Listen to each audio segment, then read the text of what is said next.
Bonjour à tout le monde. Alors j'espère que vous allez bien.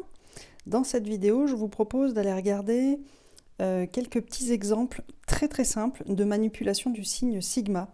Donc cette vidéo est à destination des gens qui se sentent perdus dès qu'il y a un sigma quelque part.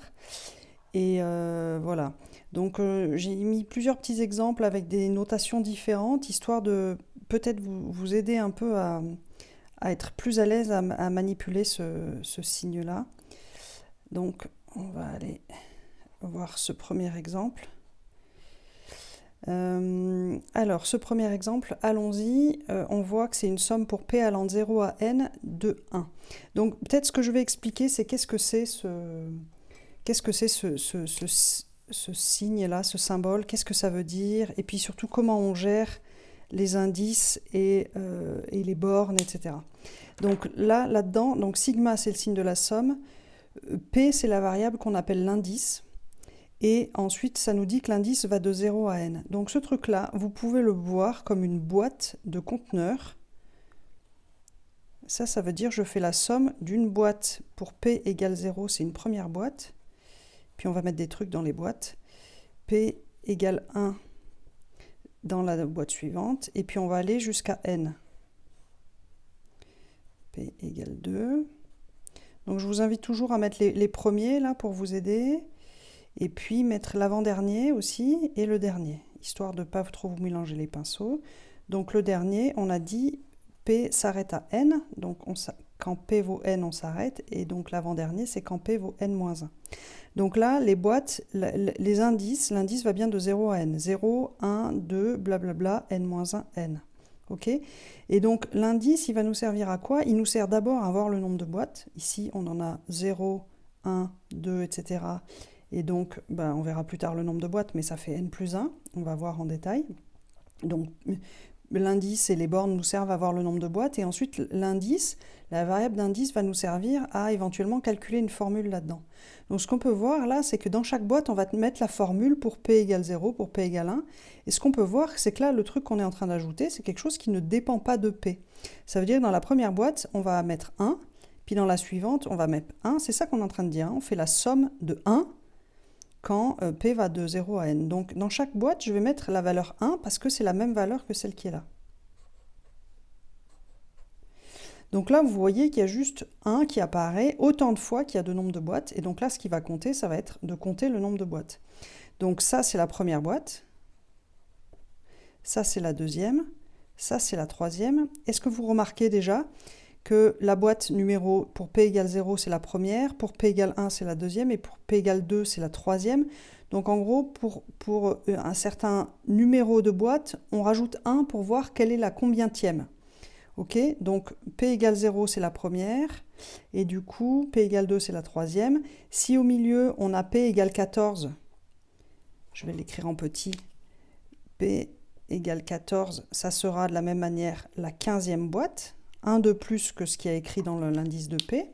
Et donc pour n-1, ça sera la nème boîte. Et pour P égale n, ça sera la n plus unième boîte.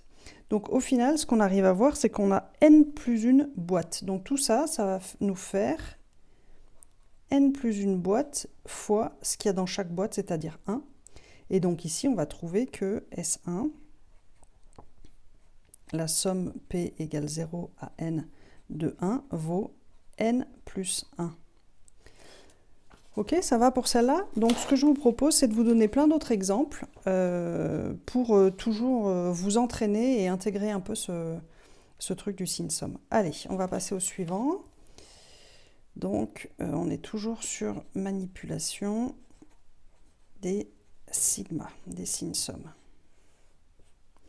Donc la deuxième que je vous propose, S2 égale somme K égale 0 à J de C, où l'énoncé nous indique C est un réel fixé.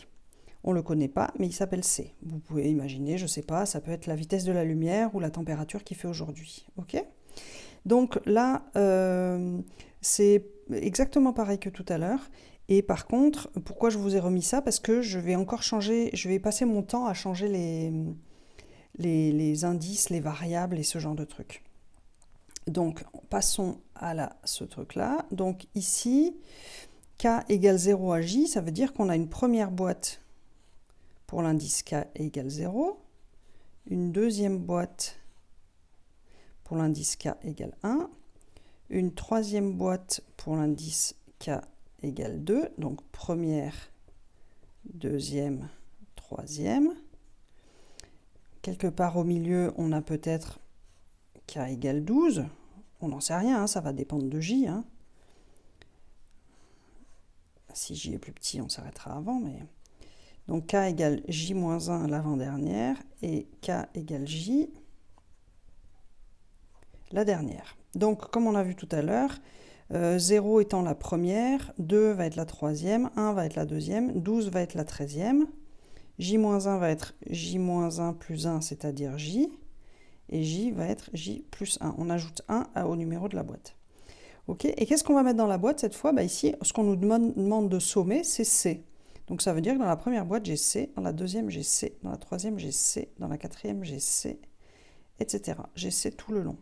Donc de la même manière, ici, ça va être C fois le nombre de contenants. Et le nombre de contenants, ici, premier, deuxième, troisième, 13e, on va jusqu'à J plus 1 contenant.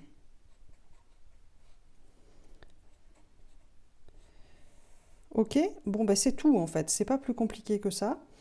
Donc je vais vous donner encore d'autres exemples, histoire voilà, de vous permettre d'intégrer ce truc-là, mais voilà. Peut-être juste un truc, je vais vous dire, si jamais on avait eu S de tilde qui était donné par somme K égale 0 à J de C K J, on va regarder ce que ça donne là dans la formule. Donc pour la boîte K égale 0, pour la boîte K égale 1, pour la boîte K égale 2, K égale J-1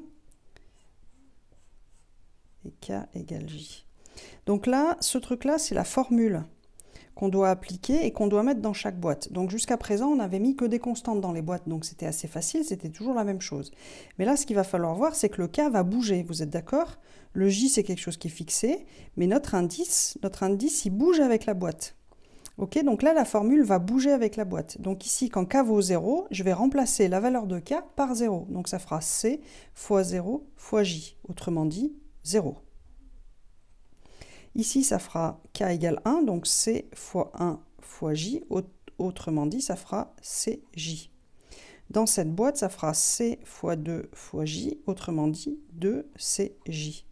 Dans cette boîte-là, ça fera C fois J-1, parce que c'est la valeur de K à cet endroit-là, fois J. Et dans cette dernière boîte, ça ferait C fois K vaut J ici, fois J. Ok, donc ça fera 0 plus CJ, plus 2CJ, plus 3CJ, plus blablabla, plus CJ-1J, plus CJ fois J, donc J au carré. Ok, donc je ne vais pas rentrer dans le détail de ce truc-là, mais c'était juste pour vous donner un exemple de somme où ce n'était pas complètement trivial ce qu'on mettait dans la boîte. Pour vous indiquer que... qu'essentiellement le K va servir dans la formule et ce que ça va être votre job, c'est de comprendre que ici l'indice il est là et c'est lui qui varie et que tous les autres gens ici, donc c'est le C c'est une constante et le J c'est notre valeur finale, c'est pas un indice, c'est une constante aussi. Donc en fait le C et le J ne changent pas dans la formule, ils sont toujours là, le C et le J. Ok, et la seule chose qui change c'est le K parce que c'est l'indice. Ok, donc voilà, je vais en rester là pour cette toute première intro. Je vais vous faire une deuxième vidéo avec d'autres manips de somme. Mais c'est juste pour remettre une couche parce que voilà, peut-être en démarrant pas à 0 mais en démarrant à d'autres endroits et puis ce genre de choses. Mais voilà pour la toute première intro à la manip des sommes. J'espère que ça vous a plu. Si ça vous plaît, mettez un pouce, mettez un commentaire et puis voilà, si vous avez des questions, mettez aussi des commentaires. Moi j'ai rarement le temps de répondre moi-même aux questions, mais par contre comme vous êtes une communauté assez grandissante, Il y a quand même pas mal de gens dispo pour y répondre, donc voilà.